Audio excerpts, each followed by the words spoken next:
Welcome to Chillin' 101. We hope this video helps. In this video, I will show you how to make fudge using condensed milk. This simple recipe requires just a few ingredients and minimal effort, perfect for a quick treat.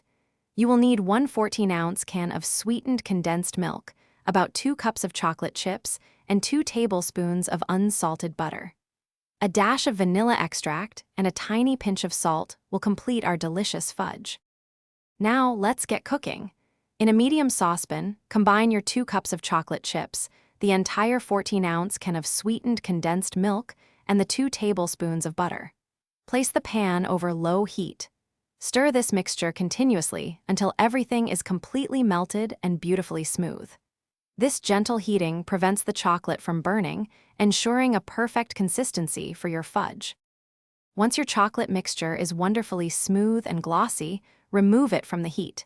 This is the perfect moment to stir in 1 teaspoon of vanilla extract and that tiny pinch of salt.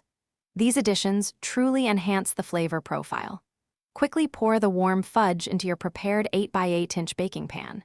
Use a spatula to spread it evenly, creating a smooth, inviting surface. The hardest part is waiting. Place your pan of fudge into the refrigerator for a minimum of 2 hours or until it is completely firm. Once chilled, carefully lift the fudge from the pan using the parchment paper. Now, cut it into delightful 1-inch squares. This delicious, homemade treat is ready to be enjoyed. Store any remaining fudge in an airtight container at room temperature. Thanks for watching. Consider subscribing if we helped you.